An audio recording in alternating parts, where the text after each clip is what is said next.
This is the Night Owls Disc Golf Podcast. I'm Shane. I'm JP. And I'm Ben. And we are back. So we did skip a week. Just weren't filling up to it, to be honest. And there wasn't a lot of disc golf news. So It's also the holiday weekend. Was it? Yeah. Oh, yeah. Thanksgiving. I thought you were just talking about my birthday because that is kind of a big holiday. A lot of people celebrate it. At least I do. Oh, anyway. that too. Yeah. So Thanksgiving has come and gone. Another week has come and gone.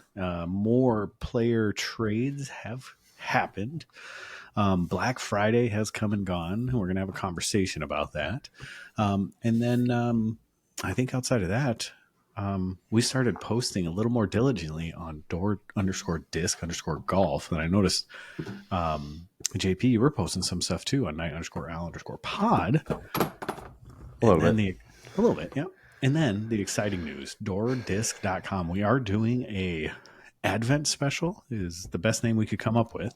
And what it is, basically through the month of December, we're sectioning it off into 7-day segments. So every 7 days, we're going to have 7 discs that if you buy one of those 7 discs, you will get 70% off a select group or manufacturer of discs of your choice. So does that make sense? So every 7 days, we'll have 7 discs you can choose from. If you buy one of those discs, you will get 70% off a selection of manufacturers. So this week, which is the 1st through the 7th, is Discraft and DGA. So you buy one of the 7 choices, which are outlined either through door_disc_golf or on our Facebook page. And you buy one of those 7 discs, you will get 70% off your order of a Discraft or DGA disc of your choice. So we're not going to just say, hey, here's a random disc. We're going to say, pick whatever you want, but you got to buy one of these 7 discs to do it. So they're good. And they're good discs too. It's like the Scorch, the Buzz, the Zone, Captain's Raptor, Stalker, Undertaker. And there's one more and I can't remember what it is. Anyways, so those are the discs. So, but jump on door_disc_golf or get on our Facebook page, Door Disc Golf Store, and check it out. But you can order them right on doordisc.com. So let's have a conversation about Black Friday. So do you guys remember the chaos that was Black Friday? I remember it, and Black Friday used to be.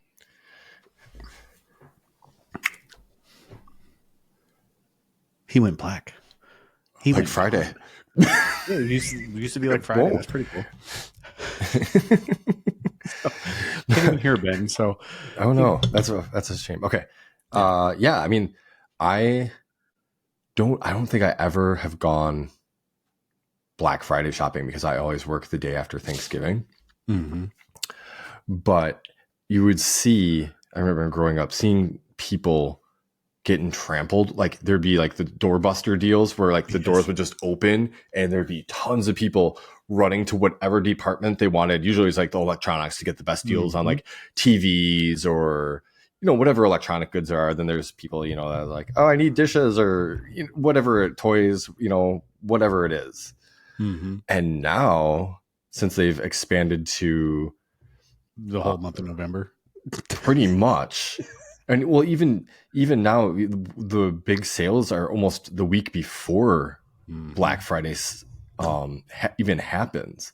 And so I saw a video of a guy that worked at Best Buy. I mean, Best Buy is kind of a dying store anyway. But he's like, here's Black Friday. And he panned like whatever he was in. And there was nobody in the store. Yeah, absolutely nobody. And you're just like, well, I guess I can go there and get whatever I want. But yeah, I think as it's the window for shopping has just gotten bigger or wider. Mm-hmm. And I don't know, the rush to buy things on one day doesn't feel as big as it used to. No. So what about you, Ben? Do you remember it? You said Friday, and then just a tech issue that said I needed to refresh my page to ensure uploading. So glad we're good with there. But I do remember Black Friday being a lot cooler. Like even when I was in high school, so like 10, 12 years ago, like that was, I think, like the thing that I remember is that like obviously media's changed so much, but like people would get DVDs and stuff as like gifts, and everybody, and like DVDs were like dirt cheap on Black Friday. So like if you wanted to get like a new release before like all the streaming platforms took off, like Black Friday was your day to do it. And like other things that I've seen about like what makes it like less cool, and I heard a little bit about what you were saying, JP, about the window, is like I saw videos online of people at like Target, and they would have like the Black Friday paper up, and then like in the ad section, and then like the customers would just pull it back, and they would have the original ad like or like display price behind it, and it would be the same price. And but they just put the Black Friday in there to like trick your brain into thinking that you were getting some sort of deal. But if this TV was $525 and it would say Black Friday savings on it, they would just pull the paper back and it would still say have the regular red and white, and it would, instead of like the black and blue for Black Friday, and it would still say $525 on it.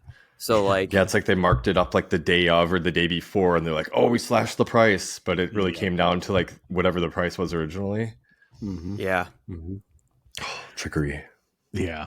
See, and that's what I see with a lot of it is Black Friday really, I feel it's like the death of Black Friday, because Black Friday used to be fun. I mean, I remember back in the day, there were news channels that would sit outside Walmart, Best Buy, like all these places just to get the chaos so they could capture the chaos of all these people running it out.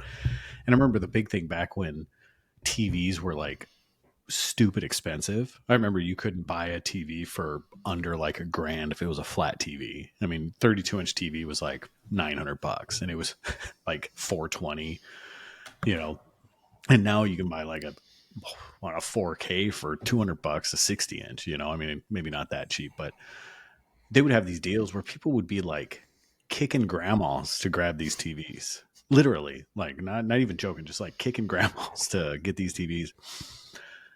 I kind of miss those days. Not the fact that you kick grandmas, but just that fun, crazy, like you get to like experience these super sales. But it's like, it's just the death of Black Friday. So I bring this up because Black Friday sales in disc golf. Did you see any that were really impressive? I think the standard was 30% off, right? yeah, that's what I saw. I didn't see like higher or crazy percentages off. I just saw that like in the disc golf world, it was like spend so much, X is included. Spend another tier, you get another something. So it was like spend $25 at this specific store, we'll throw in like a mini. Spend 40, get like a grip bag. Spend 50, get a $10 like closeout mystery disc or something like that. So more just added value that versus like additional percentage off greater than the norm. Yeah. You notice anything, JP?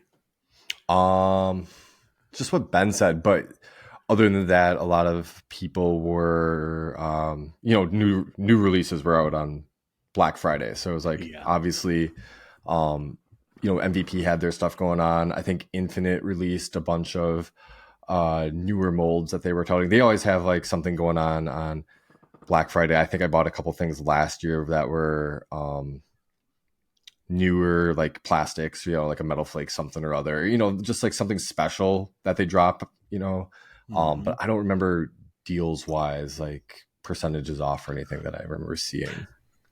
So quick question with deals. When is the Clash mystery box? I've seen them advertise it. Next Friday. Next Friday. Okay. The 8th.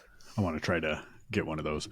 But yeah, so I just look at Black Friday and I kind of cruise the internet and I bought a couple things here and there. There were a couple bike shops that had some really cool stuff on sale. So I grabbed a few little things, like little multi-tools, things like that. But outside of that, like the only thing that like I almost jumped on it because I was just so like, oh my goodness, I can't believe they're doing this, is GT Bicycles had a buy one, get one free on all their heritage style bicycles. So like the GT Performer, you were talking about the one you threw into a pond.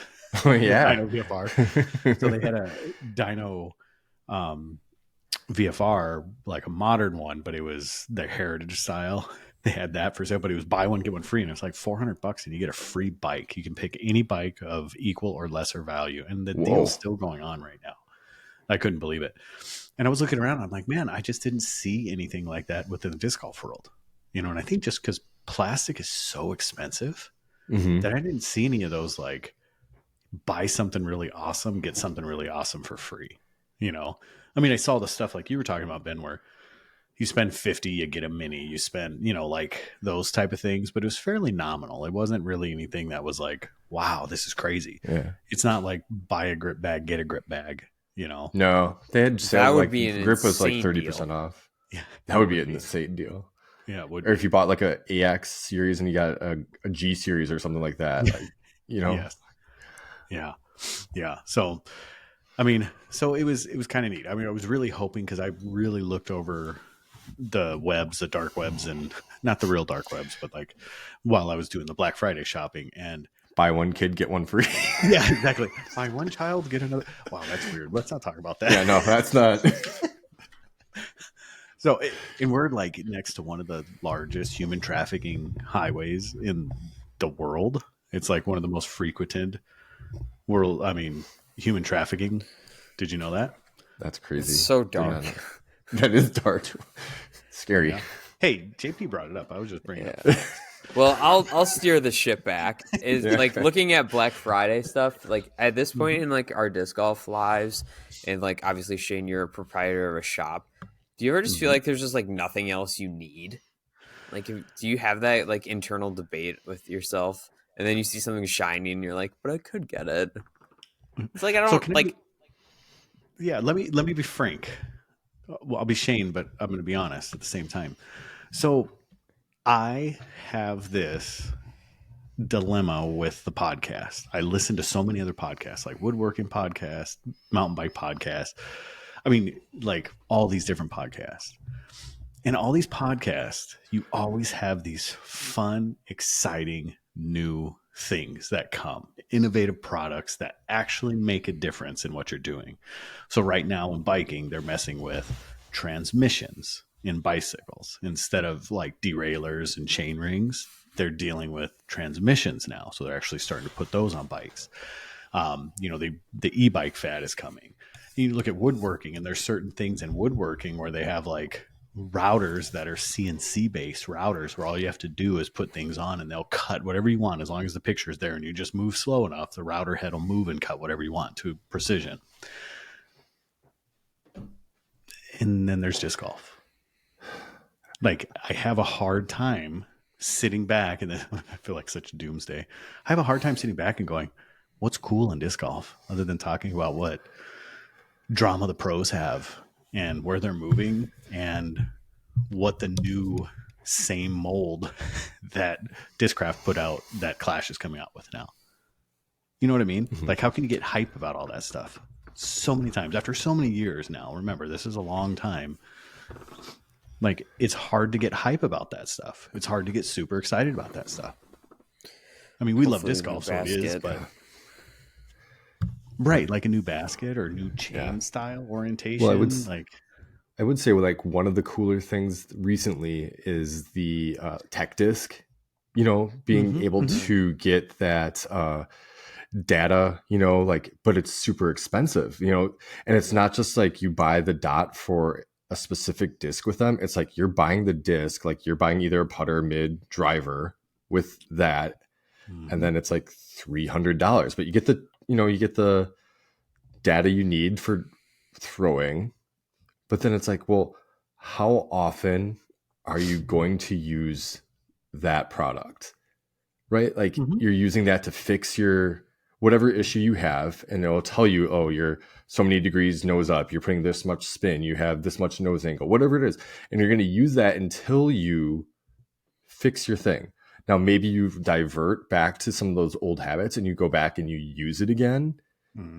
But can you justify a $300 purchase for that? Like that's super crazy. But it is one of the cooler things I think recently that has come out for disc golf.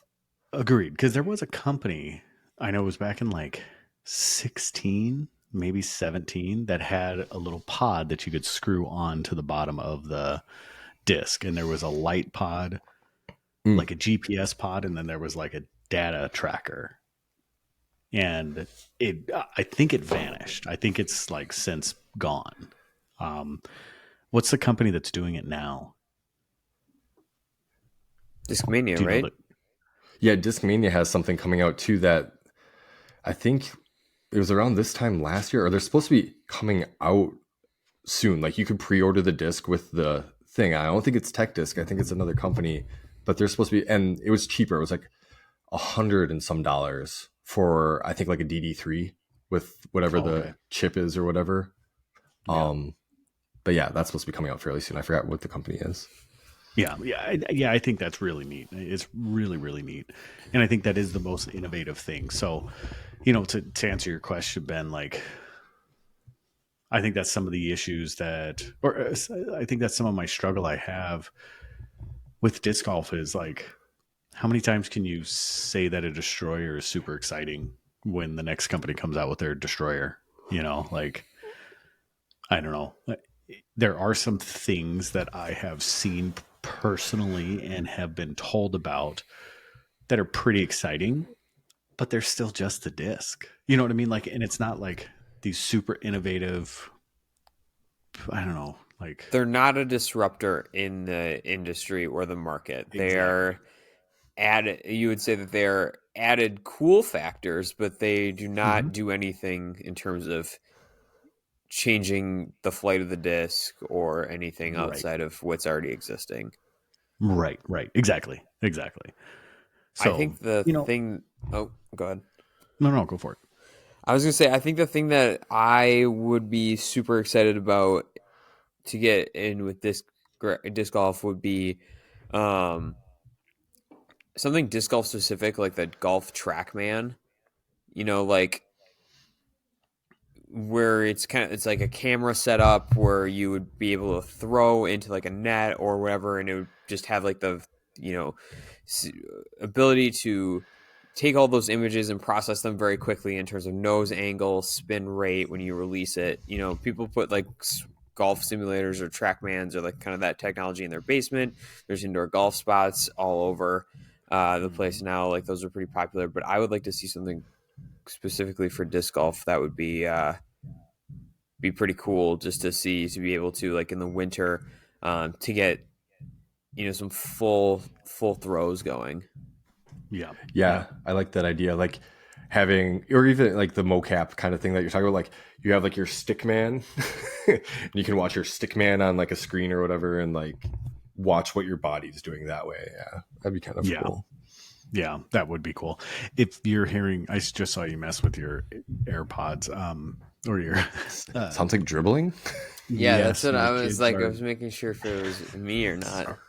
My kids are doing dribbling practice. I forgot that they were doing it tonight. So sorry about that. Basketball season coming, folks. Oh yeah. So if you do hear a little metronomic dribble, that's probably my kids in the basement or in the garage. So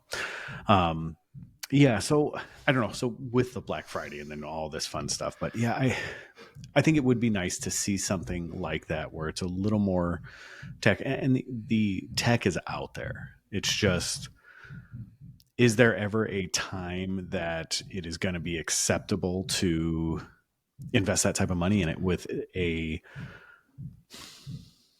sport that's so small?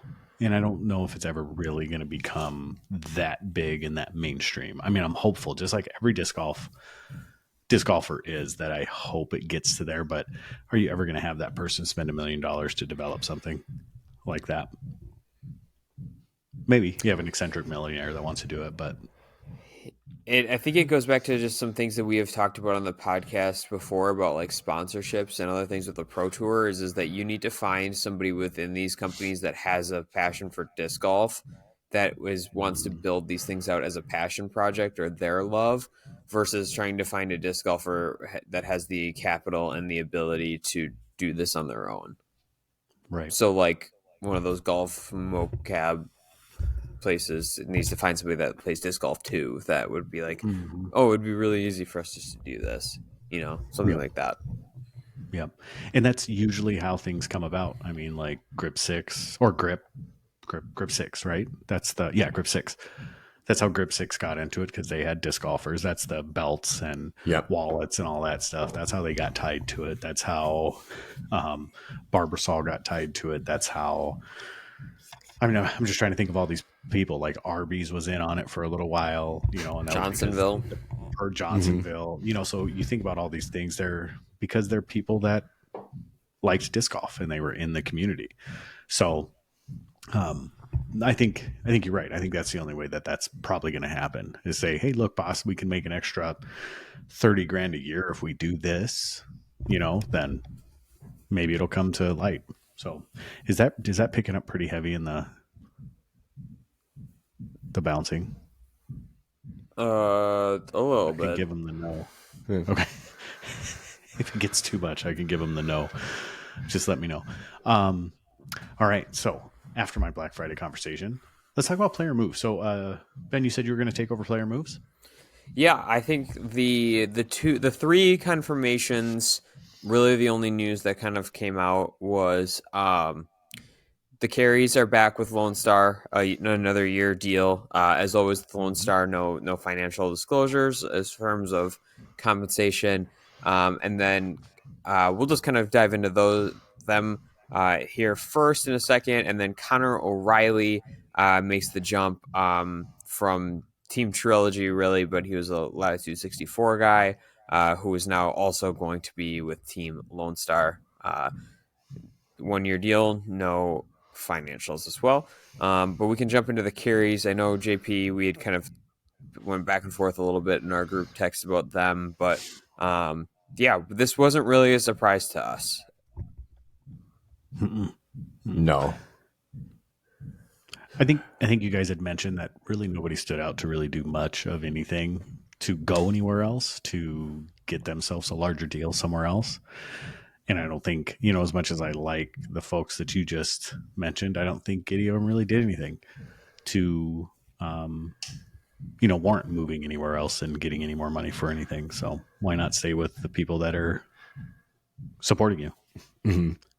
And Connor O'Reilly, I think his big thing was he had the win in Delaware like 2 seasons ago, Silver Series. I think it was Delaware or Iron Hill, right? I think that's correct.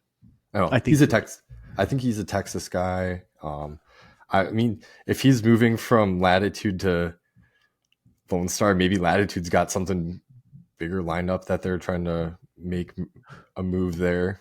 Who knows? Yeah. But it's interesting how, earlier in the season, obviously Carter Aaron signed with, it's always, Lone Star always seems to be the first people to announce any of their signings. Like they're always like out the gate, like, let's get this done. Let's hurry up and get this done. And then everybody else is like, chips fall into place or whatever it is. I'm like, what's the rush? What's the rush of announcing all these things? Or unless it's just an easy decision, like the Carriers are like, oh yeah, we're going to be back. Super easy decision for us. We really like what's going on here. Yada, yada, yada. I don't know. Mm-hmm. I think that they are just always, we've talked about it, they're so good at marketing that I think that if they are like the first to dabble in, people are just going to, Lone Star is going to be on the brain for a lot of people, right? Because like there's going to be down the line some bigger splashes. I mean, once we figure out like the Gannon situation and probably a few other people, so like don't be overshadowed. Make your your announcements now. Right. Yeah. Get talked about while you can, because when Eagle moves, no one's going to talk about anything other than Eagle. So Ben, where do you think he's going? Prodigy. Do you think he's going? No way. I hope he doesn't. God, so Eagle to Prodigy? Because we were talking about that. Because Bren, bring up what you thought about the Eagle movement thing. Like stress if he does that. Because we were kind of talking about it in our group text. So basically, I had seen it from the Foundation guys and a couple of other retailers that I don't know the back end details of like how, if it was available to them in their portal now, or if they just kind of showed up. But the long story short of that is that a bunch of these retailers were either able to order or got them just in of discs that had Eagle stamps that were that they had known for a fact that they were previously unable to order from Discmania, and that they were just Discmania site exclusive stamps. So they had like a small Eagle stamp. The ones that I saw specifically were a small Eagle stamp, the big Eagle like pointil list, like the face like right? ergonomic, geographic, whatever, geometry. That's the word I'm looking for. Geometric, and then This the was on big Eagle. Prodigy's website or on Discmania's website? No, these stamps were previously Discmania only exclusive. just Discmania retail, like the Discmania.net. Previously, those stamps you could only get for them, but now these stamps on these discs have then trickled into retailers. And I don't know if like these guys did order these stamps now when they were available to them, or if they just showed up to them in their order. So that's something you can weigh in on, Shane. But regardless, this has stirred up some people thinking that this is the Eagles Gone garage sale, and that they're just kind of clearing out anything that they had on the shelves that didn't make mystery boxes or anything like that, and that they're just pushing him because of an impending transfer, we'll call it. So they know what's happening, is what you're saying. Because then I went on Discmania's site and I saw that Rainmakers were on sale, like the Golden Cloud Breaker or whatever, the Horizon. But they do have a sale 20% off, or I think, or 30% off on their Signature Series discs. But either way, I mean, if those aren't moving and they're trying to move stuff, maybe because that face, that pointillism face that Ben's talking about, there's a Simon disc that had it, and Eagle. Like those were two big stamps that came out probably 3 or 4 years ago. It was like the short. It was like when Eagle was like had like the short, like ultra blonde hair, like, and it was that was like the Eagle era. The glasses look, yeah. Yep. So the Horizon bottom stamps, the P2s, the FD3s, all Eagle stamped. Those are all, they all came up and they are all gone. I'm trying to think, what were the other ones that we were? The Rainmakers, right? They're on there, but they're the original D-line Flex ones. So, yeah, I mean, they're there. Like, I don't know if that means anything, but you think he's going to Prodigy. Oh, and they do have the MD1 Eagle stamps, the totem stamp also. So I guess there's merit to what's going on. So. I think he's moving. I mean, we've thought he's been moving for a while. Wait. I've thought he's been moving for a while. You guys gave me a hard time. We as a collective, we're a team. Okay, I'll let you have it. Don't worry.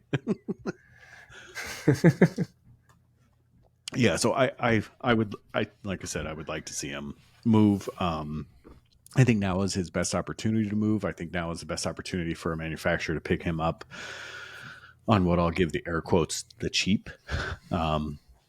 But if he goes to Prodigy, I think that's the end of Eagle McMahon as a relevant disc golfer. I don't think so. So you think they're just going to play like switches? Like they're just going to like trade? Well, I think Gannon's going to Discmania. I think that I don't think that Innova is willing to pay for Eagle because they have Calvin locked up, and I think that they know the capital investment that Eagles and the champ is coming back. Hold on, I didn't hear about that. We'll get to that in a second. You didn't. So was that the Earhart interview? Yeah, so he wants to become more involved with disc golf. The champ would like to. Mr. Climo is trying to get back into the disc golf scene. That doesn't mean he's playing. He just says he wants to get back into the disc golf scene.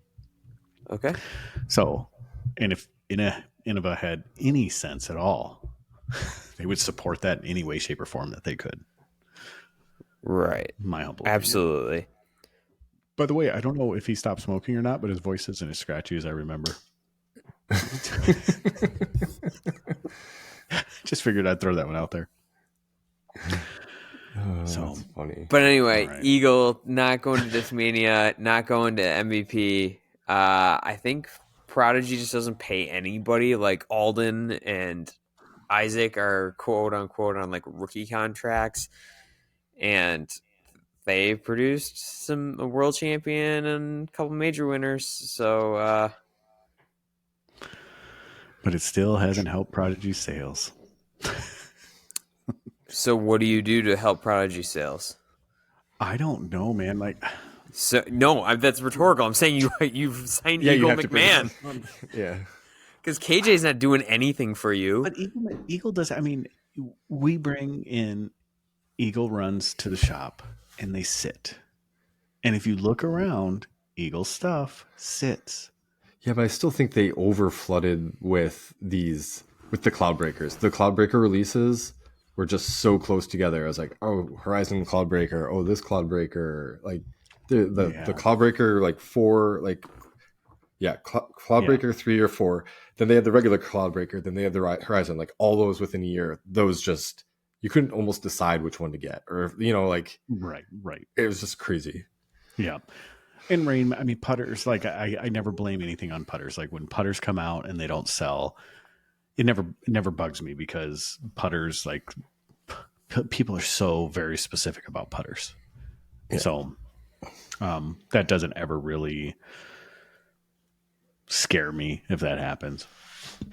So yeah, I don't know, man. Like, I don't know if I still believe that there's only been 2 people that have made a true effect on sales of discs, and it was Paul McBeth, and it is Simon Lizotte.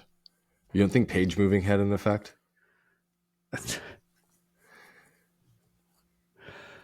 Am I being honest? No. Okay. I don't think so. Like, and I don't know either, because I mean, Katrina Allen was probably the biggest one that we had. Hold on. Tattar was by far the biggest female mover that we've ever had in discs. If her name's on it, they move. Yeah. No one has had that effect other than her. Right. Like Kona didn't have that effect on DD.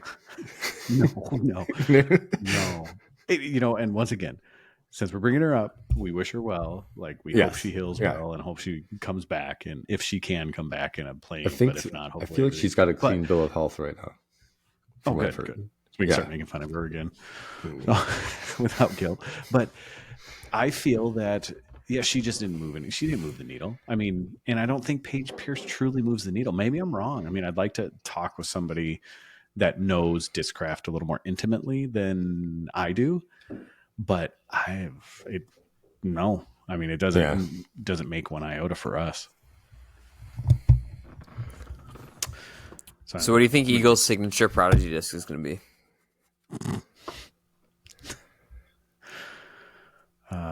F1. X3. I don't know. I would probably say a D1 or a D2. Yeah. I mean, let's just like I know like you're not taking me seriously here, but like let's think about this. They got Gannon lawsuit money. They don't pay anybody anything. They need to start moving some plastic. They can ride the high of having Isaac Robinson winning worlds with their plastic. They have started to figure it out a little bit, and you have openly admitted that on this podcast, that they figured out their plastic and their molding. So look at this. Well, you makes sense. Figured out their plastic and molding. And I believe that if Eagle goes there, I'm not just saying this, I think it is the death knell for Prodigy, because where are they pulling those funds from? They are not a major manufacturer except for very regionally, and you are going to have to pay Eagle in the millions to keep him happy and to get him to get away from Discmania. Low contract, high royalties. None chance. I don't think that would happen. If Eagle's smart enough, I don't think that would happen. Now, I do think he's on the cheap right now because of his shoulder issue. But man, if I was Eagle, none chance I would take a deal like that. I would want guaranteed funds because of my shoulder. You might not get that though. Yeah, you may not, but why would he leave then? He's got it made there. He is the guy at Discmania. Right? I mean, who else they got? Gannon Burr.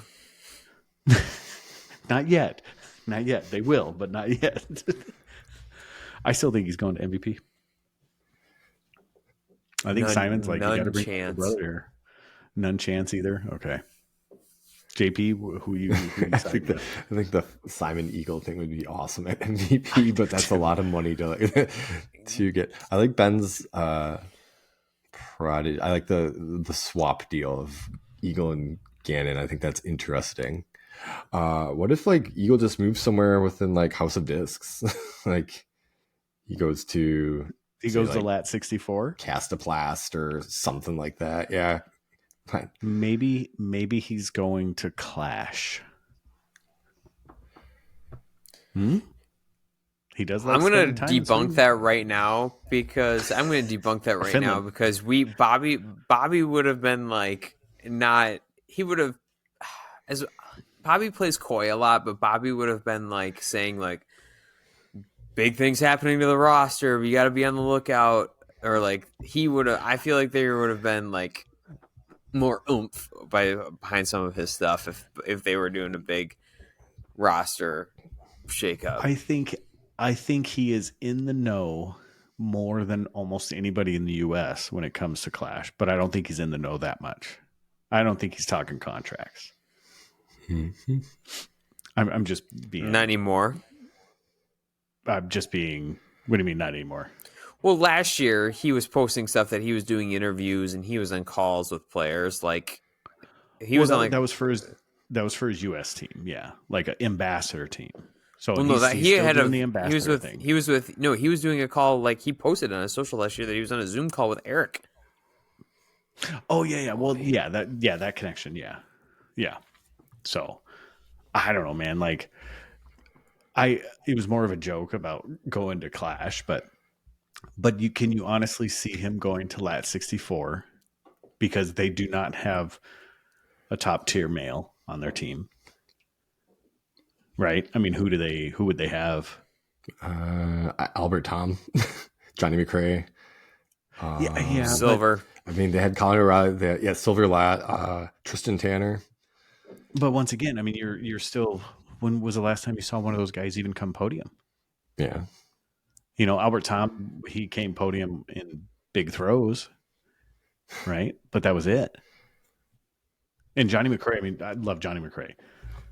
And I think he's great for Lat 64, but he's not gonna swing a pendulum. Like, so I would say that would be cool to see, but I still think MVP Axiom, I think they're like Scrooge McDucking in their money from Simon right now. And they're like, right? Scrooge McDuck. That's the guy Scrooge McDuck. Yeah. He swam in his gold. I think they're Scrooge McDucking in their Simon money. And they're like, let's build another vault so we can swim a little more in a different place while we're cleaning this money from when we pee in it. Well, but they did build a bigger warehouse. If you saw that video, like they did have to build their expanded warehouse and everything. It's for the money that they swim in. Well, yeah, I suppose. That's a lot of debt. Yeah. It's operational debt, though. True. But you think, I mean, you bring on someone like Eagle into MVP, Axiom, Streamline, and you have Simon. Like, do you know what those two guys did for Discmania? You can't offer Eagle what you offered Simon. That's not what you offered Simon. Well, yeah, I mean, like you can offer him what you offered James Conrad. I know, but like James Conrad has his own line of discs. Simon has his own line of discs. Eagle's not going to get his own line of discs. Like that's going to be hard to. Isn't there also something to be said about like doing your own thing?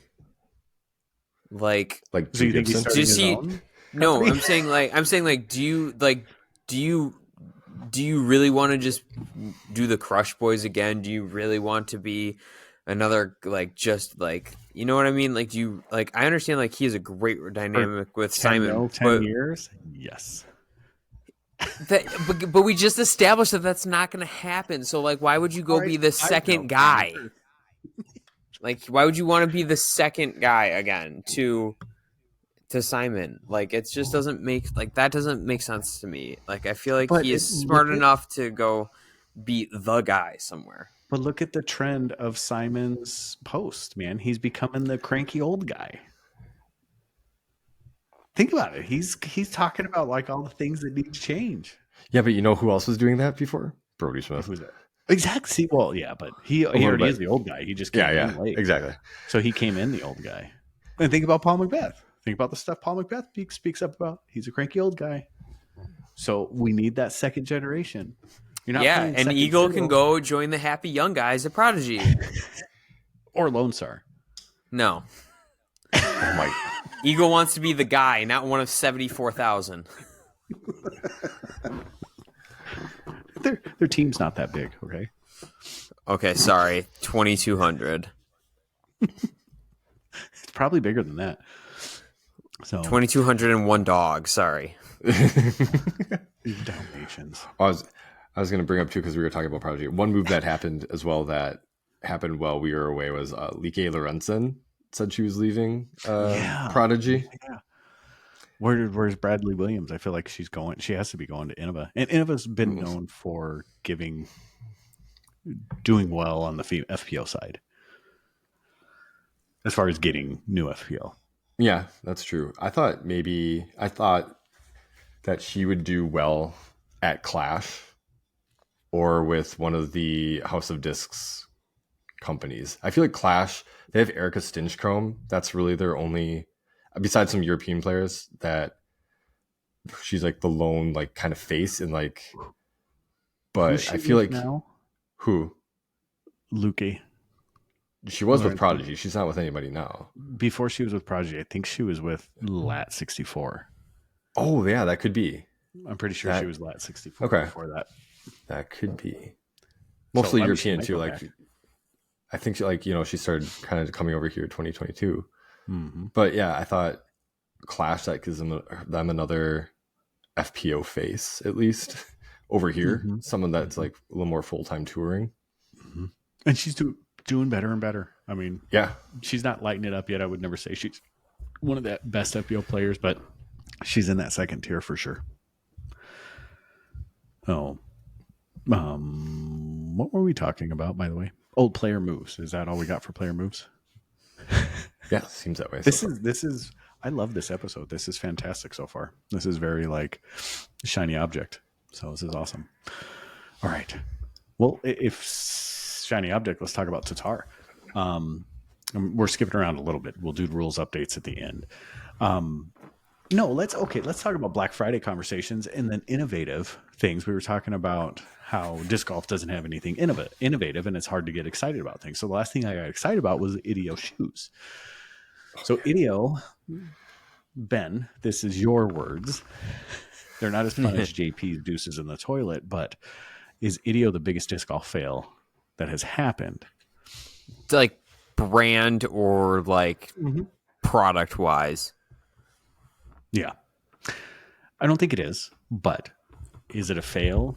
So JP, both you and I have the shoes and we bought in on the Kickstarter. We waited forever. We talked about it on the podcast about waiting for them. And then we finally got them. What's your true feedback after playing with them for a little bit? I don't feel like they're honestly, like, I like the way they actually feel on my feet. Like, they have a wider toe box. Like, they feel great on my feet. As far as what they bring compared to some other shoes out there that you could be wearing, I feel like there's very little difference. Right. In disc golf. Like, they designed the shoe to have like the hex bottom, whatever, so it grips well, or you can turn rotationally. It's got like some flex in the forefoot that, you can do things. And And I think they're working on that. But as far as like compared to wearing a trail running shoe or anything of that nature, no big difference. I would agree. So when we talk about athletic specific shoes or just equipment in general, but we talk about like shorts and shirts and blah, blah, blah. Disc golf does not have any of those. Idio was one of the first ones that ever stepped into this is a very specific. And you're right. They tried the toe box. They tried the grippy where it's supposed to be grippy, not grippy where it's not supposed to be grippy. So you can pivot on it and blah, blah, blah. I just, there is no competitive advantage that those shoes bring to me over the run of the mill Terex or Merrells or Solomon's and they're more expensive. And I wore them maybe a dozen times and the wear on them is noticeable. Now they do have a covered toe box, which is kind of cool. But the wear on them is noticeable and noticeably more than shoes that I have worn in the past, of the said past brands that I talked about. So in my humble opinion, they're great. They look cool. You got disc golfers supporting them, but man, like if you're getting into disc golf, these are not something that you have to buy for your EDC. Like your package of disc golf, your stuff, you don't need it. It's not something that I would say you should go out and buy. I think you should go out and buy a comfortable pair of hikers. I'd be curious, people listening or anybody that's bought them, gone through a pair, and have you gone back to buy another pair? Or have you gone back to go to what you originally wore or something else? Like if you, because I don't know how they were built pretty well. Like the inside of mine, like the tongue or like the top of the toe box had some material that was kind of hanging down and like for a while and hurting my foot, and I got through it, like kind of wore in. But I would see people and they're like, oh yeah, my like the covered toe, like the toe box that was like wearing down really fast or like coming detached from the shoe a little bit. Yeah, I'm just curious how many people are repeat customers with them. Right.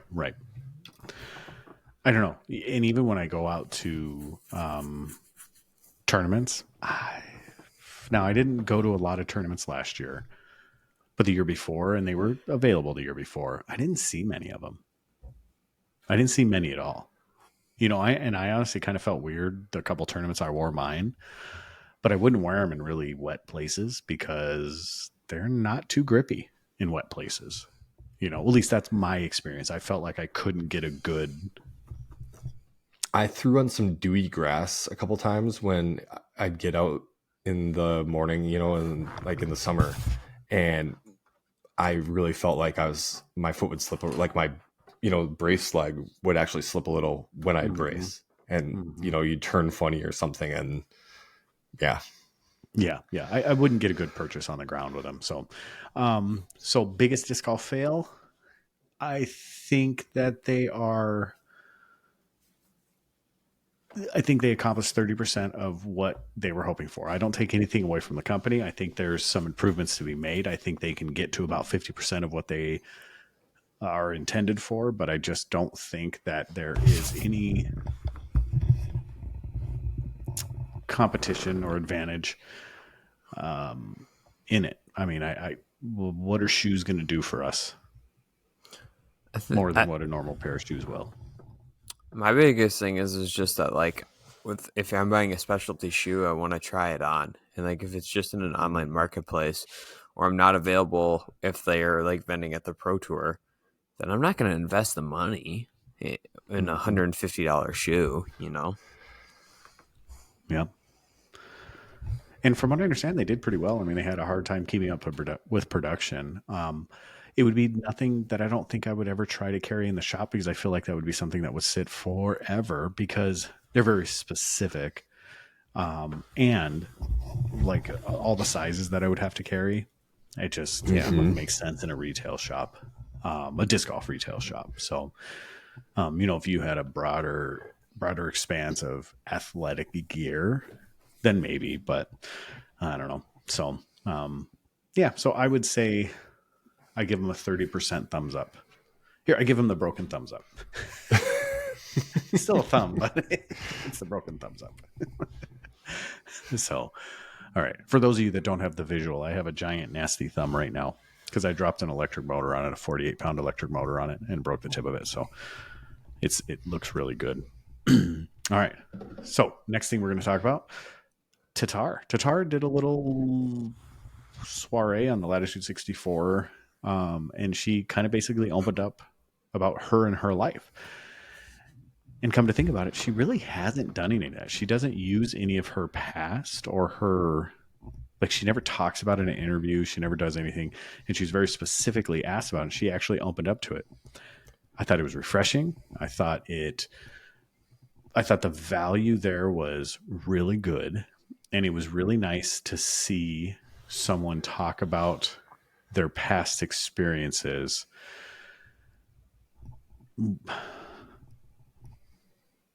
How do I say it without being really mean? Without talking about him like Paige Pierce, I guess. You know, I can't quite figure out, like, it wasn't the look at me. It was.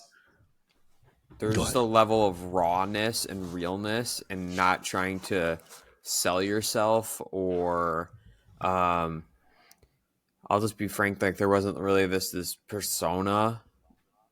Mm-hmm. Really, this was just kind of raw and candid, and she wasn't playing to a camera. It was just felt like just a good conversation she was having with Jonathan. Yes. Yep. I thought it was really good. And Ben is out again. I'm sure he'll be back. Jeez. I thought that was really good. I thought that was a good way to put it, how Ben said it.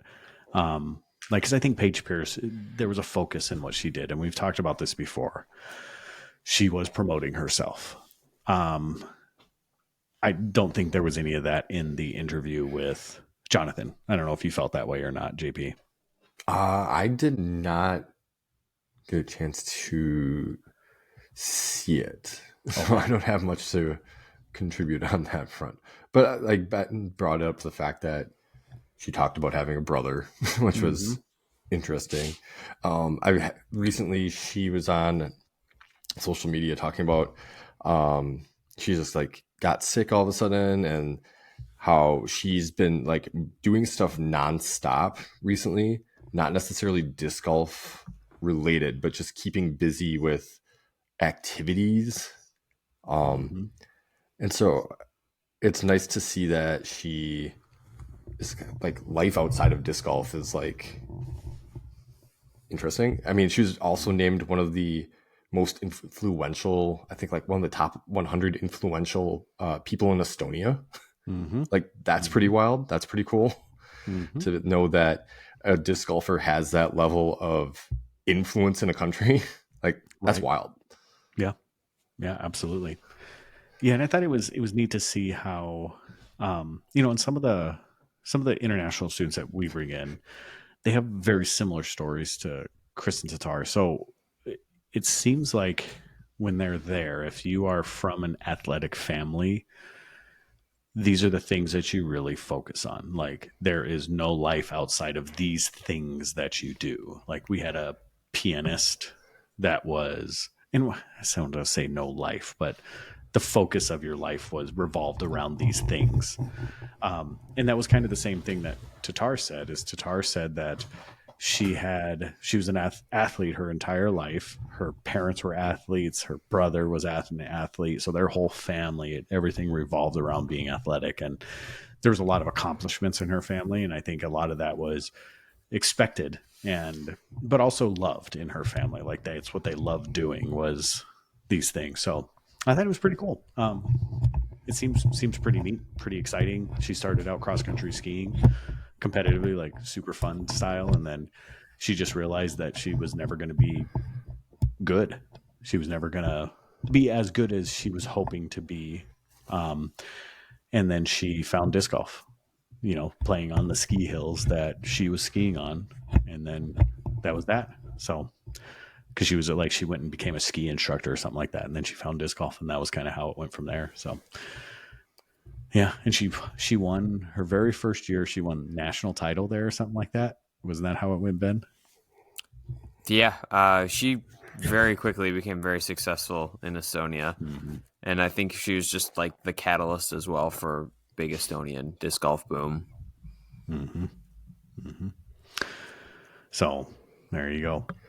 Anything else to say about that? All right, so let's do a quick talk about the rules updates. We'll hit on a couple that are kind of big rule changes. There were some complications that happened this year with them. So the first one is the moving of obstacles. So now you can clear your run up basically behind your disc to a suitable amount. You can't clear anything closer to the target. So if it's in front of your disc, you can't clear it, but behind your disc, no problem. You can clear out that. So basically, you can just clear out, and their exact rules are says you can you can clear obstacles from a larger area to accommodate a run up. So there you go. So scoring has also changed for 2024. So 24, each player must keep an independent score card and record their own scores, but for the whole card as well. So each player must record all 4 players on that card, or 5 players, or 3 players, however many players are on that card. Each player must keep a record of the score. Now, there's something that's neat that comes into play there. Before, if your score was wrong, the whole card would be penalized. Now, if your score is wrong, you will be penalized, and it'll be a 2-stroke penalty. So that's pretty neat. They did have some outlines for. They did some updates on practice rounds at beginning of play for competition. So they give some stuff about that. They talk about ties, and it really only kind of affects TDs, but you can now effectively make ties into on 18 no matter what. You can play it however you want to. It's up to the TD's discretion on how they play it. There's not prescribed holes that have to be there, because the reasoning behind it was essentially courses are designed to be set up and all the crowds end at 18. So that's your biggest thing. So they want the playoffs to end at 18. So they're giving the ability for the TDs to make that happen. Essentially is what they did there. Pace of play. So now there's an undue delay, means a delay in play. So other words, if you feel like if there is a player or a group that is slowing up the pace of play for the entirety of the cards behind them, that they can be hit with a pace of play courtesy violation now. And so it's kind of still ambiguous on how that's going to be called, but it can be called now if you're slowing down the cards, if there's a excessive gap in front of you and you're slowing down the cards. So now it's just going to be a, hey, make sure you're keeping up or we're going to stroke you for it. So player misconduct, they talked about a little bit of that, made some updates there. There was one more thing I wanted to get to. And they talked about A tier requirements and practice days. And then they talked about the relief from obstacles. So they made some changes there, that there are no on or behind the lie. So obstacles. So what they want to make sure is that you are able to, in a hazard for relief from lie. So things such as bees and something like thorny or whatever, you can take relief from those now without TD approval. So I think outside of that, if there's anything else that you guys knew, that's kind of the big updates. Nothing really huge this year. No real big, like, controversial changes that happened this year, at least that I'm aware of. But that's really about it. I think my only thing is that I think the way that I interpret the rule is that not everybody needs to do like a PDGA digital scorecard. It's just that everybody's got to keep score some way written. So somebody can do a paper card. Somebody could do UDisc if they wanted to do a UDisc. It doesn't matter, but everybody is keeping score. And I thought that there was also something there that you wouldn't be penalized like if you had the wrong score and then like talked about it before like you turned it in or anything, right? Like if we were all playing together and I had a hole where or like I had a 3 and Shane had a 3 for UJP, but then you had like a 4 or 2 or whatever it is, and then we all talked about it, like there would be no penalty for that because one person was off or something. Right. So what it says is that a scorecard to each player in the group. Scorecards may be digital or physical, so long as they meet the requirements of 808. And 808 scoring is it has to be something that you can turn in to verify. And it also says that all scores, copy of the scorecard must be turned in within 30 minutes of the last hole of their round. And anybody that did not turn in their scorecard by that time will be stroked 2 penalties. So it does not have to be digital. It can be any form, but it has to meet the 808 requirements. And it has to be turned in within 30 minutes of the last hole that you played. So, yeah, it doesn't seem that big, but what it does is it stops people from those, there's a whole different slew of people. Oh, my phone doesn't have battery. I don't have reception. I don't want to do it. Those are those common ones you hear quite a bit. No, I don't want to do it. It messes up my play. I hate doing it, whatever. Now, there's a reprieve. You can have caddies do it. That's no problem. But there still has to be one scorecard for each player. So each player's caddy has to do it. So we've talked in the past about caddies. Here's another reason to have caddies. So there you go. It's interesting, too, that, there's always players in tournaments who are like, oh, yeah, I have no idea what the score was when I was going into the final hole. Obviously, if they have a caddy, that'll change, because the caddy will still be keeping score or whatever, or somebody on the card. But, like, you're probably going to have a pretty good idea of what you have, if you have to keep score. So you can't be like, oh, yeah, I had no idea. But it's just kind of one of those funny things that comes up. Exactly. Because they talk about it as part of the mental game and all that stuff. Well, I'm sure pros are going to have issues with it. But for the pros that want to do it, get a caddy and tell them not to tell you, but just make sure that you're sitting there. But now the engagement is going to have to be from all 4 players. It's not going to be just one person standing there. Okay, what'd you get, Bill, Joe, Randy? Everybody's going to have to be standing there listening. So I'm sure it'll cause a little bit of confusion for a little bit for the first couple, but people will get over it real quick. I mean, it's not that hard to take score, and especially with the PDGA Live now, man, that is so easy, and it tells you immediately if there's score discrepancies. So it's kind of nice that way. All right. Well, Ben, is it time? It is time for your random question. Let's hear it. Do you think that you've ever sang a note perfectly? And if so, what song were you singing? Oh my goodness. I'm going to say no immediately. Although there are some times that I get rocking in the shower. Or in the car while I'm driving and there's nobody around. Well, like there's nobody else in the car with me. Man, I can yell. There's sometimes where I feel like I sound good. Like I'm matched with the person that I'm playing with. Or that I'm singing with. But no, none chance. I have a horrible voice for singing. What's your go-to shower and car song while JP?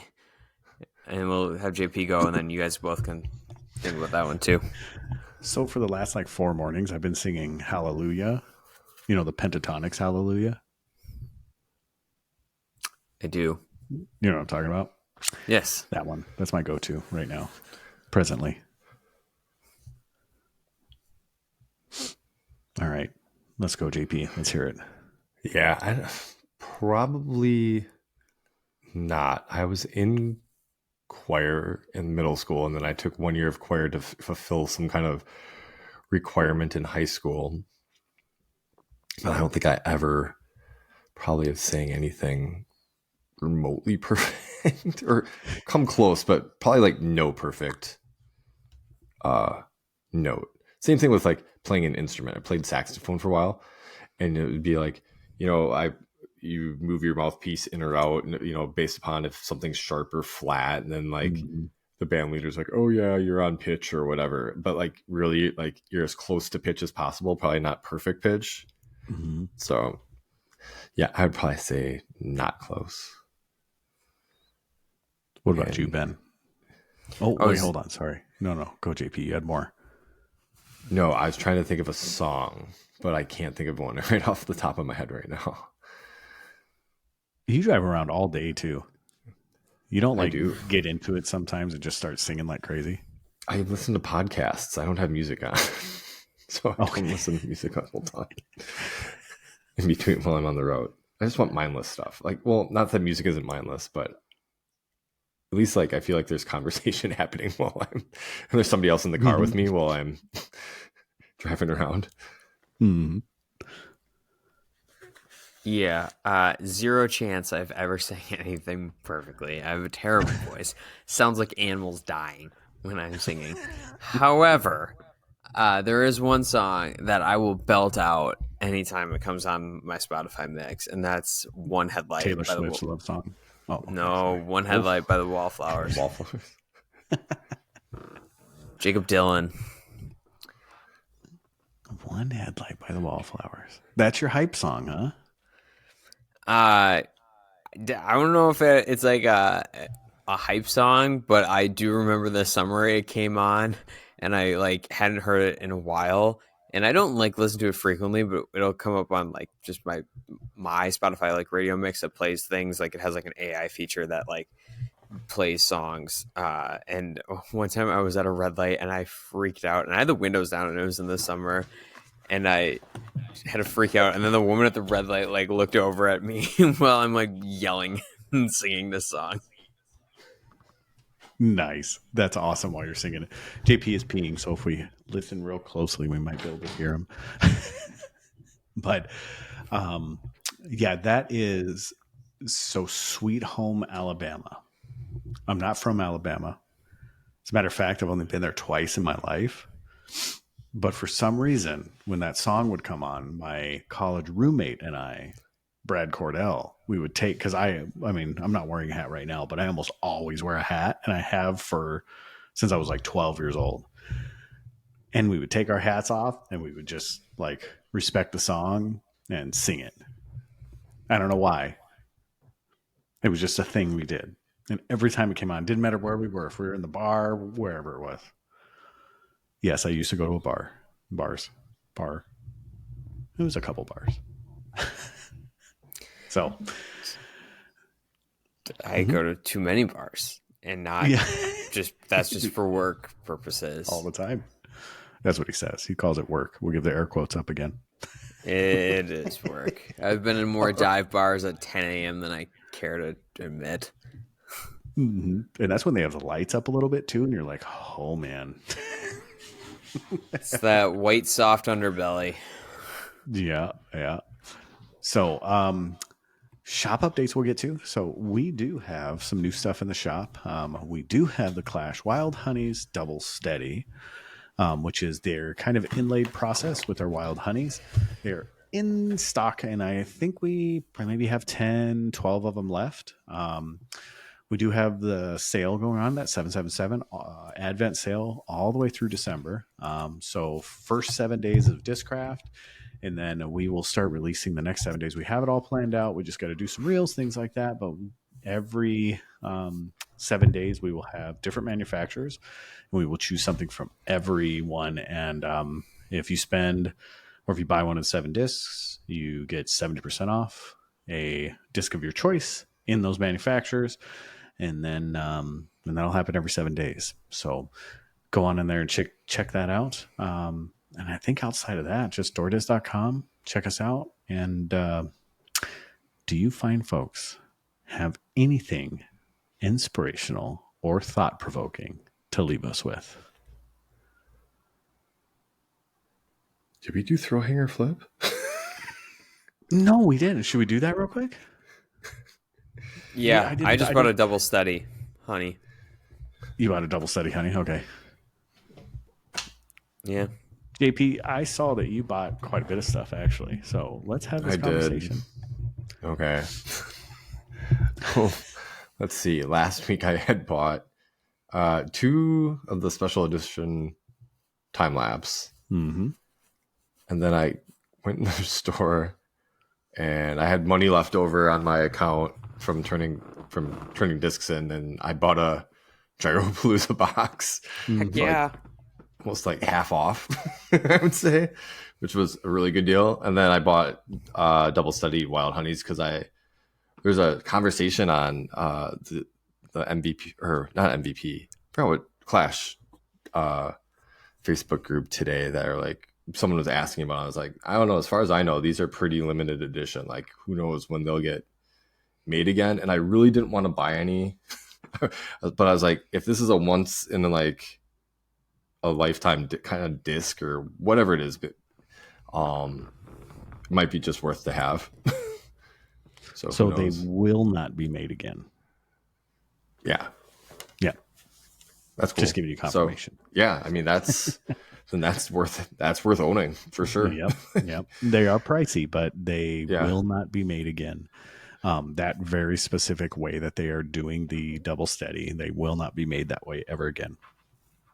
Well, like someone was asking, they're like, well, it's pretty pricey. It's like $40 on a disc. And I said, well, if you bought a time lapse, like one of the proto time lapses or whatever, I mean, there's other discs that have been like close to this price as well.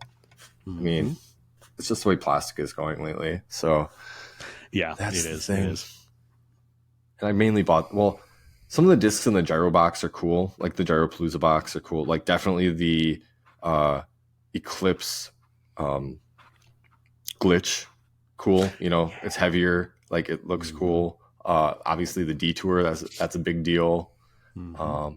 The R2 discs, like the Hex, the Crave, the Envy, those are like more collectors. Caden got a time lapse.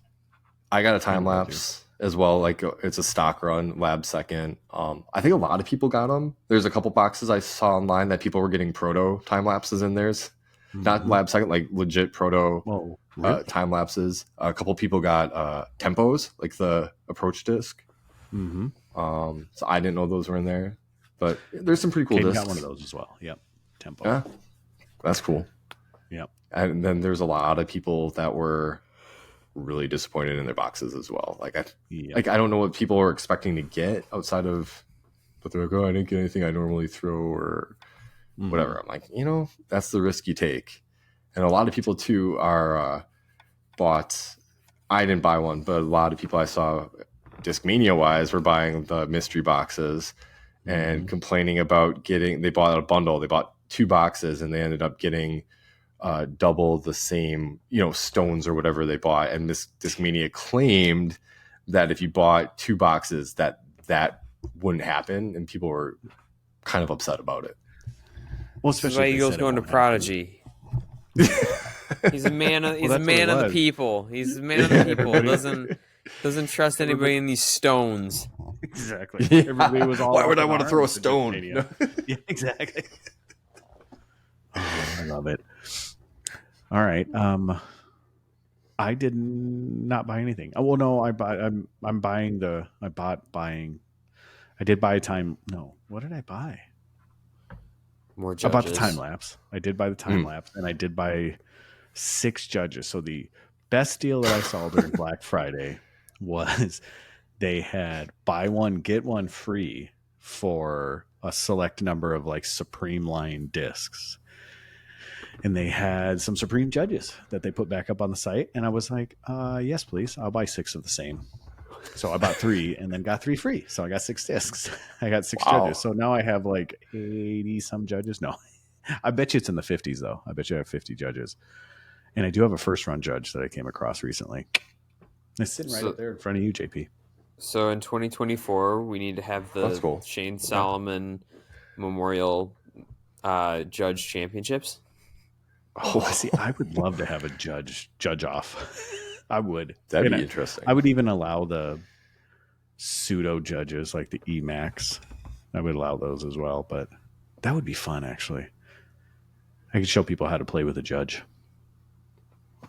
So I don't know if there's anything else. Yeah. Oh, and then I'm going to buy we have like a Christmas themed time lapse, unless one of you guys get to it before I do. But there's one sitting in the shop and it's like red and green. I'm not time lapse, excuse me. Double steady. Oh yeah, I saw that. Buying one of those. Yeah, I really like that one. I don't know why. It's one of the contrast is big. So, but I'll probably get one of those. And then outside of that, I think that's all. Anything inspirational or thought provoking? Now that you've had a chance to think about it.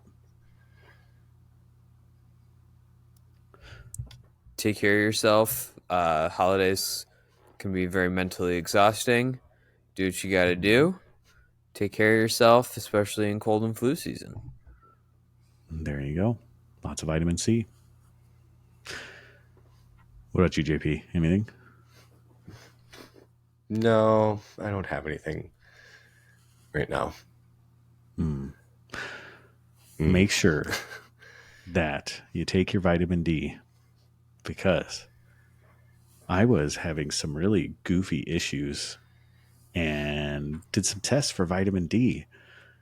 And I started taking vitamin D, and I felt the best I felt in probably a couple years. And it's weird because I was like super low with vitamin D. So take your vitamin D. Make sure you're doing regular checkups, because I do not. And when I do, there's always something I need to do, and I always feel better. It's funny how doctors can do things like that, huh? So with that being said, take care of yourselves. Have an awesome time between these two holiday seasons, and check out DoorDish.com. But with that being said, peace out, keep it subpar, and in the words of JP, deuces in the toilet. Bye-bye.